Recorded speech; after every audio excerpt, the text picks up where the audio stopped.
US still has a $10 million bounty on his head. He has never shown his face during an interview, and he has never spoken with a Western news organization, and he has never given an interview to a woman.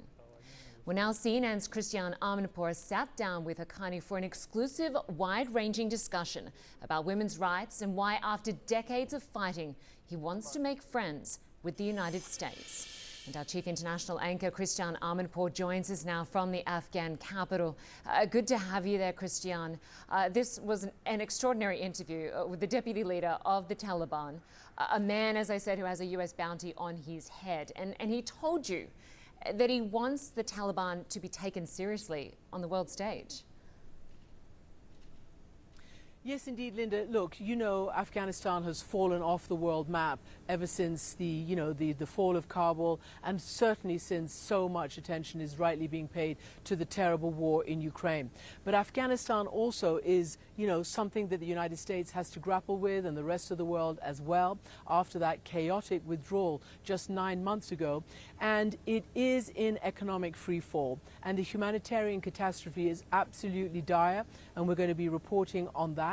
There are nearly half this country, according to the UN, who are living in acute hunger situations. But especially the Taliban is being taken to task for their increasingly harsh rules and edicts on women. Take a listen to a bit of our conversation. Do you believe that young girls, secondary school girls, will be allowed to go to school here in Afghanistan? I would like to provide some clarification.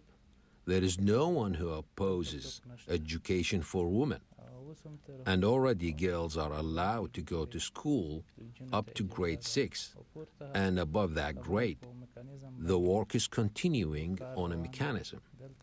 You may have heard that this is not opposed at the level of leadership or the cabinet, but the issue has been postponed until further notice.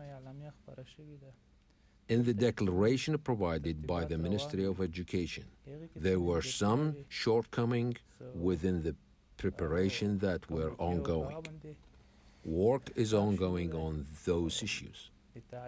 Through this interview and news channel, I am assuring that there is no one opposed to education.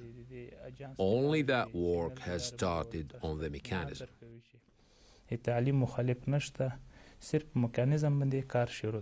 Could you tell us when you think that will happen? I know there has been a big meeting in Kandahar with your supreme leader, Mr. Akhundzadeh. Can you tell me whether any decisions were made over this past few days? What I am saying to you is that very soon you will hear very good news about this issue, God willing. We will specify the time. On the arrangement that has been provided by the leadership, work is ongoing on that, and you will hear very good news soon.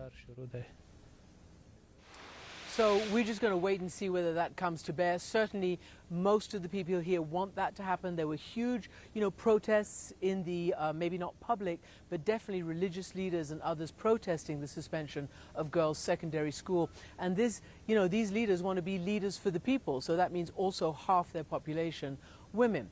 Now, tomorrow we'll have part 2 of that conversation. He did say that he wanted better relations with the United States and the rest of the world, which don't recognize the Taliban government. They have sanctions on this government, and yet it is in economic freefall, and many are saying it's now a moral duty for the West to increase its working with the Taliban, while there are cutouts for humanitarian aid, and increasingly international organizations are paying salaries for instance, hospital administrators and doctors and nurses, and we'll show you all that tomorrow. There is still a huge, huge need here. It's really quite awful to watch. We'll have all that tomorrow, Lynda.